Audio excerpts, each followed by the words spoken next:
this video, we're going to discuss about one of the more important concepts in Excel, something known as pivot tables. Now, pivot tables are extremely useful in terms of creating certain kind of views for the use of any kind of manager who's looking at a certain kind of data.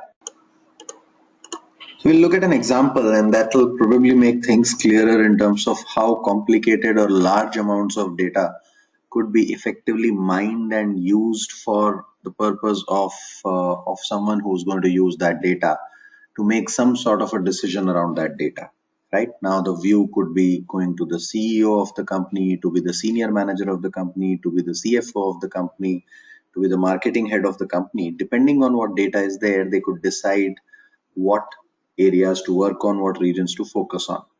The data could be huge and the data could be repetitive in nature, right? It could be all jumbled up in terms of numbers, months, etc.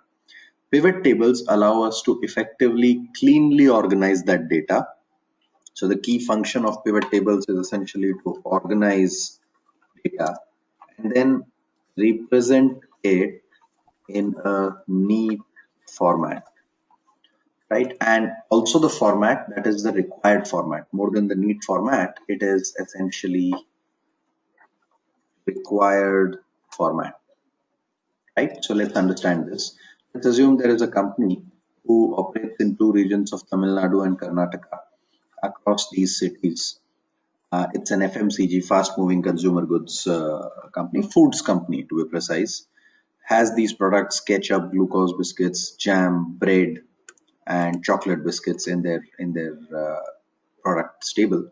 Also have these distributors alpha, beta, gamma, and over a period of these months, these are the sales numbers, arguments, hypothetical numbers, sales numbers for the company.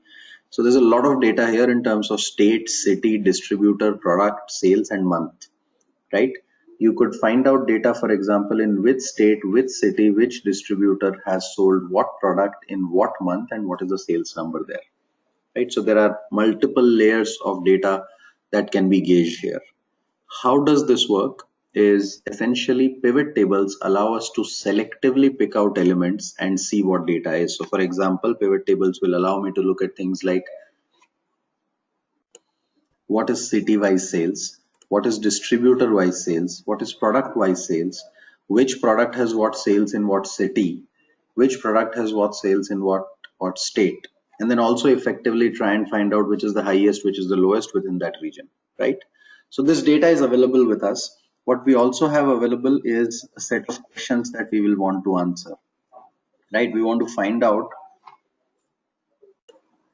product wise revenues in each city, each distributor, or each month is what is to be calculated. So we need to find out where was glucose biscuit sales higher, and which city, which distributor, which month it was. Then the CEO wants to know what product gives the highest revenue to the firm, period, in terms of understanding which product should the focus be on.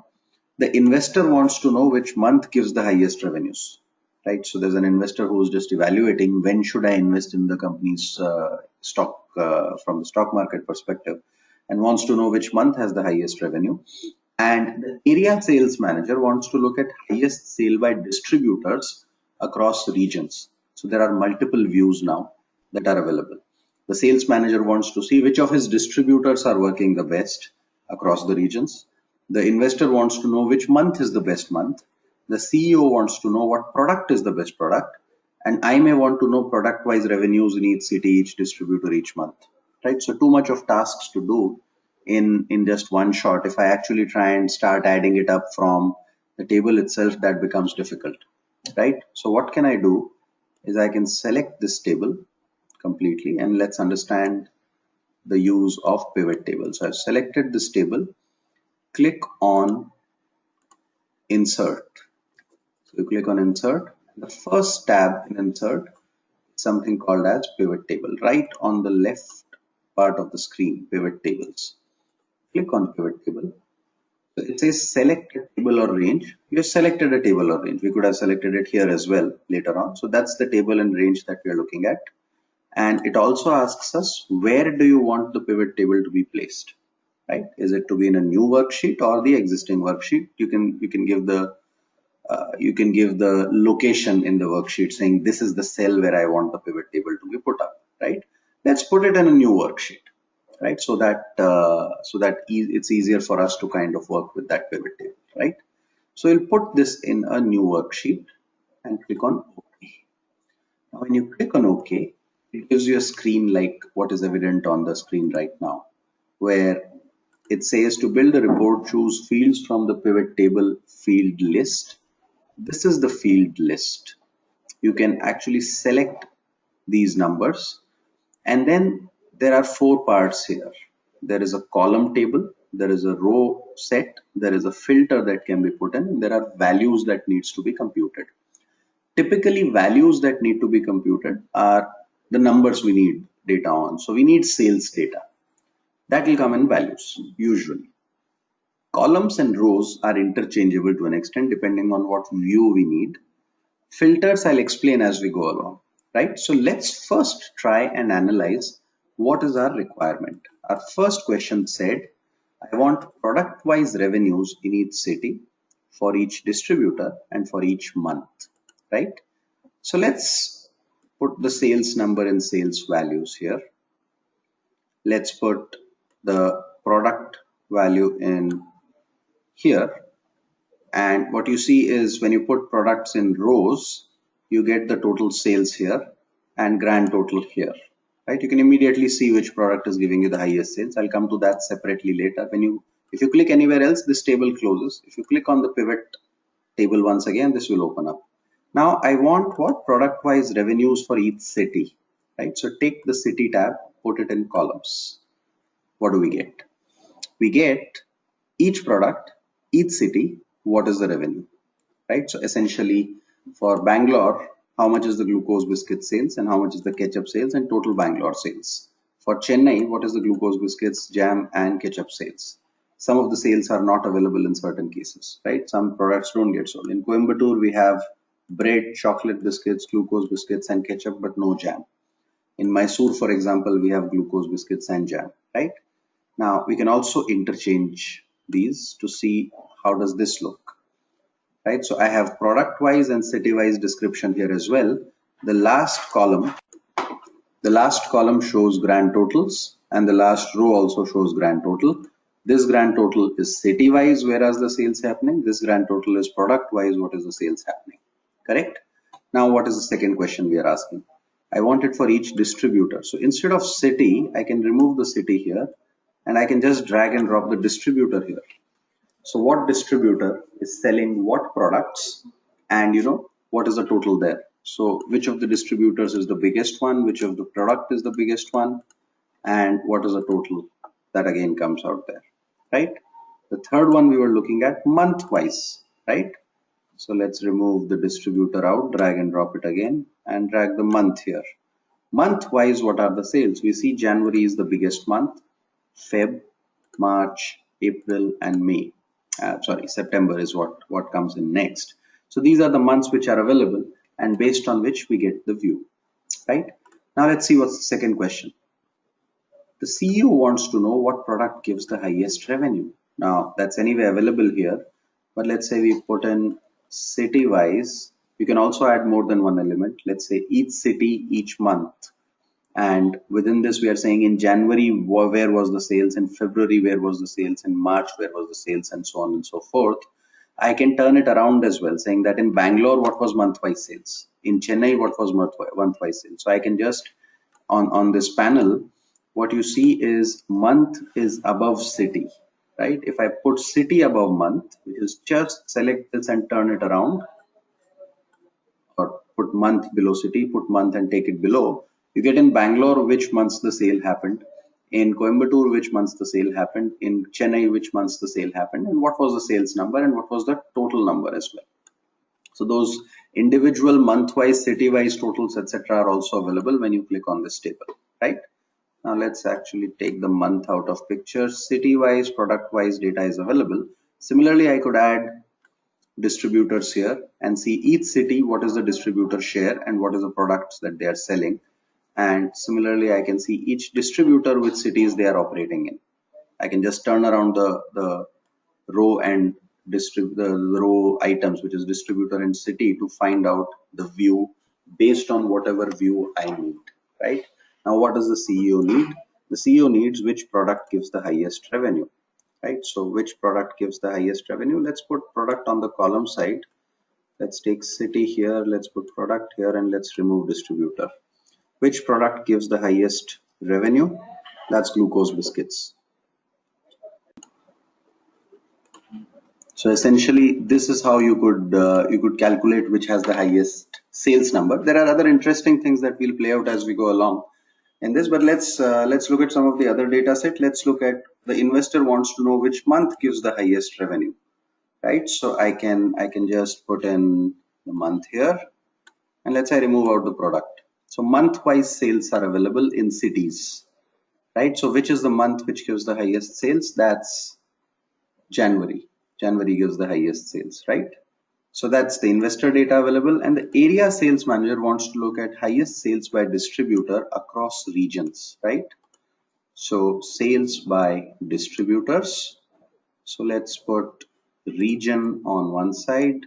Let's remove month. Let's put distributor on one side. Let's remove this and see in Karnataka who's the biggest player, and in Tamil Nadu who's the biggest player in terms of sales, correct? So the distribution in terms of the data, highest sales by distributors region wise. So I need distributors on one side and I need regions on the other side. That's what I've put in the table here. As you see here, how do you look at distributor here? How do you look at region here? And obviously sum of sales stays here, right? Now, interestingly, you could also look at, instead of using sum of sales, you could do a right click here. And when you see summarize values by, in this, you could choose average, right? Which is the average sales by, guys. You could choose count as well in terms of summarize values by what are the different products that are sold, number of products in those regions by these guys in different months, essentially, right? We'll put it as sum because in our case we only need sum. In certain kind of data points we might need count, etc. That might be relevant. That solves broadly 4 of our sections and concerns. If we need one more level of data where we need, let's say, city wise, distributor wise data, so let's put city here as well. And let's say I don't want the Karnataka and Tamil Nadu thing to get out at the same time, right? I only want one of them. So I can take the region section here in the table on the right hand side and put it up as a filter, right? Now what do we see? On the top portion of this discussion of this table, you see a region which says all. Now, if I click on this all, it's like a filter that I have created. If I select only Karnataka and click OK, it shows only Karnataka. If I select only Tamil Nadu and click OK, it shows only Tamil Nadu, right? So essentially, this allows me one more layer of filtering. Essentially, I put the filter here itself right at the top, and that allows me to kind of play around with the data points and club with the data points, right? Similarly, I could put in product here. I could put a filter of the product itself and see what the data is, right? So that's the data set that we have. Let's put the data in a simplistic format. This is the data that we have, city-wise product sales that we have, right? Now let's say we want to find out which product is the highest, right? Can we find it out some other way as well? So when you see this on the right click, you can also remove sum of sales if you want. You don't need those. You can remove the sum of sales data and then re-add it as you go along. You can click on show values as, and it says no calculation. You can show it as a percentage of the grand total, which will tell you which city, what product adds what to the total sales. Now grand total is available here. This is what your grand total is, right? That's what your grand total is. Right click, summarize show values as percentage of grand total. Click on this and you immediately have a data set that grand total is 100%. What product, what city provides you the breakup of individually these things. Which is the highest one? Chennai glucose biscuits is the highest one in this. City wise, what is the grand total addition? Product wise, what is the grand total addition? Now you can use this data much more effectively, right? You can also do a right click, show values as percentage of column total, right? So the column becomes 100%. Where is the sales of chocolate biscuit coming from, right? So if you look at this, the sales of chocolate biscuit, 68% of that comes from Coimbatore, 31.5% from Madurai, and nothing else anywhere. Glucose biscuits, on the other hand, are more in Chennai and Bangalore, whereas 17 and 18% from Coimbatore and Mysore, nothing in Madurai. So these are the data points that can come. So breakup of the sales of each of these categories city wise, which city contributes the highest amount of sales in each of the products, right? I can also do the other way around. What product gives you the highest amount of sales for each of the city, where I can do a percentage of row total, right? So out of 100% for Bangalore, 79% comes from glucose and 20% comes from ketchup, right? Out of 100% for Chennai, what is the breakup product wise? So that's what you can do as show values as row total. Then you can also show in terms of rank smallest to largest and largest to smallest. Let's say I want to rank largest to smallest and I want to rank based on city, right? So data points, each city, which is the largest to smallest number. Let's actually go back, put it as no calculation. Now let's use this data point to understand another way. Yeah, so let's take this, show values as rank, let's say largest to smallest, and let's say I select product wise ranks for each city, right? So you see for Bangalore, glucose is at the highest number followed by ketchup. For Chennai, which is the highest number followed by what? For Coimbatore, we have 1, 2, 3, 4. For Madurai, we have 1, 2. And for Mysore, we have 2 and 1. Jam being highest and Mysore being, and glucose biscuits being the lower version, right? So again, go back to no calculations. You see jam highest followed by glucose biscuits for Mysore. So that's basically the power and usage of a pivot table, whereby it allows you to create multiple views on a set of data that is available with you in order for you to actually understand and look at the details that are coming out, right? And that's one of the most powerful tools that can be used when you have lots and lots of data given to you in the form of a table. This allows you to kind of organize the table in a much more robust and simplistic manner, also so that you can get data out in an exactly required format. Whatever you need, it can throw that data to you based on what query you have to put in. What is important to understand in this, and which will come by practice, is what do you want to represent in the product side, and what do you want to in the column side, and what do you want to represent in the row side, right? They are interchangeable and you can use those. Typically the number that is going to be looked at, the query on whatever number is going to come in the sigma of values or sum of sales here. In this case, we are looking at sales of products, so that has to come here. You could use the same data, for example, on a variety of databases, and depending on what your requirement is, you put that value, that parameter in the value cell, right? So more exercises would follow, but that's an initiation in terms of what a pivot table would look like.